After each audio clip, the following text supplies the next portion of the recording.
the inner voice of the therapist. I had this idea to do this. So I'm going to try and do this a little bit to kind of let you in my head.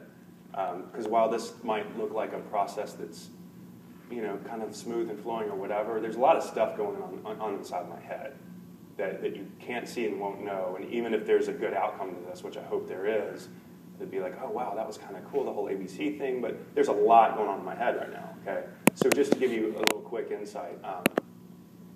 So I'm thinking, okay, there's this guy with all this stuff going on, and I'm feeling a little bit overwhelmed because he's a little bit scattered here and there, and even though he's kind of thrown out, you know, this thought of well, I'm too old or whatever, okay, that's something I need to hang on to, but I'm really kind of not sure where he's going and really what's going on with his story or anything right now, okay? So that's what's going on in my head. That always indicates to me, relax, spend more time with it, okay? Okay, so lots and lots of pressure from the repossession, from the responsibilities at home, the credit cards and everything. And then now you said this latest thing even. So hopelessness for sure. Yeah. Exactly. And then distress, like you said at first. Exactly. Yeah. How else is this playing out for you? Well, it's putting a real strain on my family relationships. Okay. You know, my wife is furious because I didn't take either one of these other job offers that were given to me. Right. And, so you're here. Why exactly? I'm not entirely sure. I just like I share every day, just gets deeper and deeper. I just got this feeling of dread and hopelessness. And so something about changing that feeling of dread and hopelessness, because that's not doing a lot of good for you right now, and it's not sending you in good directions. No, not at all. Okay. I'm really kind of just to the point of getting locked up. I can't. Yeah, it's just getting to be too much. Why even bother putting in a resume anymore? Yeah. So dread and hopelessness are definitely, you want those to kind of step away. And for those to kind of exit, what would you rather come in? What experience would you rather, or feelings would you rather be having than dread and hopelessness? Because obviously those are terrible feelings, but I mean, what? Sure. Well, I'd like to be feeling remotivated. I guess I'd like to feel energized. And Remotivated, energized. Okay, how else? Oh, that's tough. So if I loaded you full of pills of positivity and optimism, and they went through your bloodstream and everything, all of a sudden you're like, wow, okay, I'm positive and optimistic and motivated. What would that look like?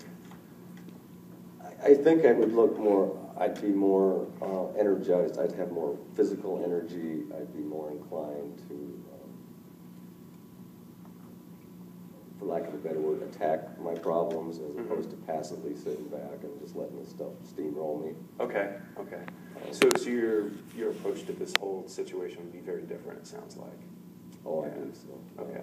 All right, so let's go back to what we were talking about a minute ago, the feelings of dread and hopelessness. One thing you said that was really profound to me was that it was one of the thoughts that you had was that I'm too old, I can't get a job.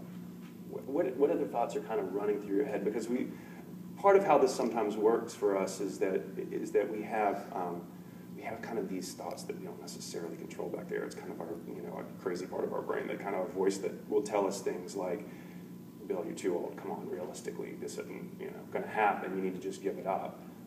What other thoughts or voices back there might be telling you things similar to that? What would those things be, I guess, is what I'm asking. Well, I guess more confirmatory evidence for me is about, again, the economy nationwide. There's millions of people out of work. Right. Many of them much more.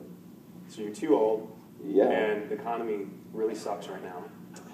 Right, and there's tons of people looking for work. And there's tons of people out there, you just want a million. 20 millions. Yeah. So the competition is stiff. There's much younger candidates that have much more education and background than I do. Right. So, okay, so that is the perfect recipe for distress and despair. That's kind of what you're feeling and experiencing that brought you in. Let's push that aside for a minute and let's go back to pretend land of optimism and hope and all of that stuff, okay? So this voice in the back of your head would need to be telling you what to have feelings of hope and optimism. And you can get creative here too, because sometimes that can be a real stretch to try and think of, you know, what would this voice need to be telling me to actually have me feel optimistic and hopeful? What would you say? Just take a wild guess. I imagine I'd be telling myself that my background and experience is not only sufficient, but superior to those that, you know, other candidates perhaps. Is that true? No, I don't think so. No? But you told me to make a stretch. So Okay. All right. I don't think it's true. Okay. Right. Are you up to par to be competitive though, even? Realistically, probably not. Mm-hmm. Okay. I'd like to think otherwise. And, you know, I'm too old to go back to school.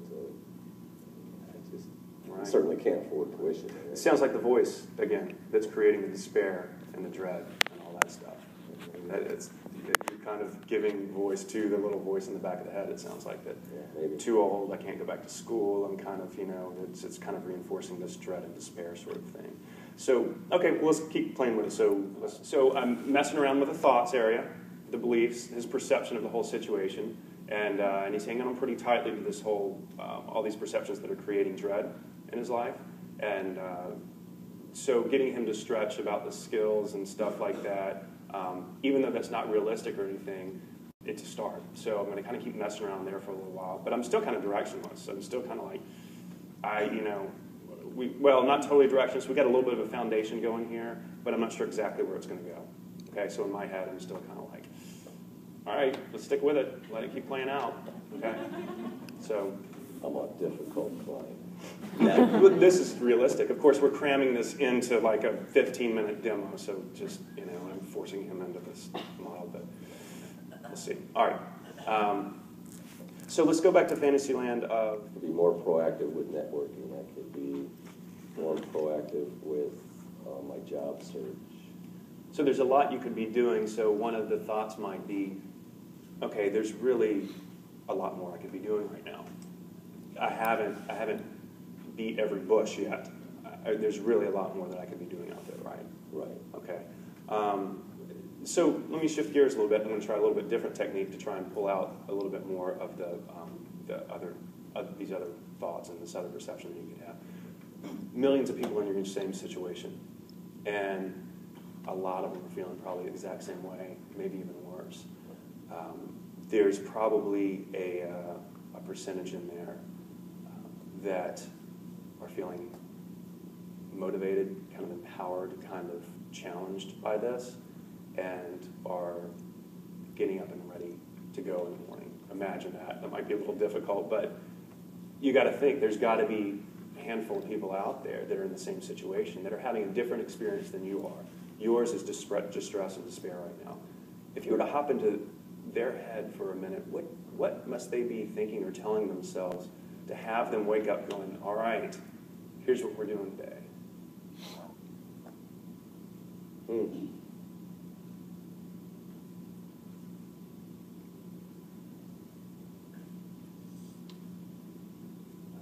It's so hard for me to put myself in those shoes, you know, just because of I feel so defeated. Right. Yeah. And maybe that's what they have that I don't right now. Is what?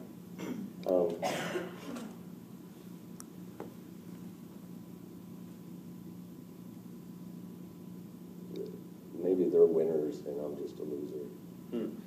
There's the voice again. You're really in touch with that voice, aren't you? Yeah. You listen to him a lot. Yeah. And he's great at creating this whole scenario if you're in distress.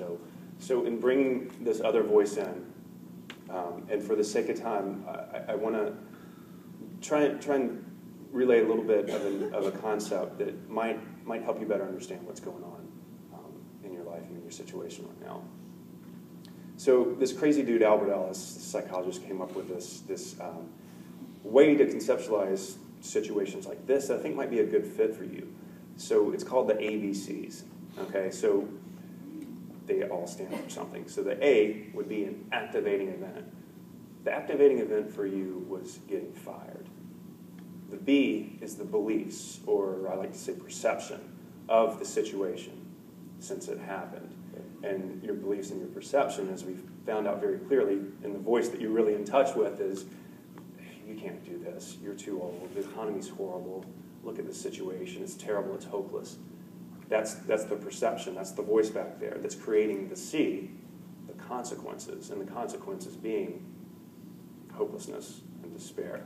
Okay? Yeah, that makes sense. So activating event, we can't change, you got fired, you lost your job, that really sucks. At the same time, you want the C, let's say A, B, and C, you want the C, the consequences, to be very different for you. You want the consequences to be more hope and more optimism. Okay? So in order to have more hope and more optimism, you gave a perfect example that I want to dig into a little bit more. So activating event, B, beliefs, thoughts, or perception. The perception, if you twisted that perception and heard this other voice that was saying, there's so much more you could be doing right now, no matter what your skills or the competition or whatever, you can't give up until it's really over, until you've really put forth every effort, is kind of what I heard you say. If you were waking up in the morning and had this stuck in your head, and this is your perception of your situation, the consequences, the C, the experience would be very different. There would be one of more hope and more optimism. There would still be fear and dread there. It's not realistic to think that in your situation you shouldn't be fearful and dreadful and a little bit, depressed and not feeling good about it. So that'll be hanging around a little bit. But with a focus on, okay, my perception of the situation, having a better perception is going to give me better experience, better consequences. And hell, it's going to give you a better chance of getting a job, right? The ones who are out there getting the jobs are not the ones who are being overwhelmed and overruled by despair and distress. Exactly. The ones who are, they're not listening to the voice. They had that voice at some point in their head of, you can't do this, there's millions of people out there, all that stuff, right? Right. Does that make sense to you, first of all?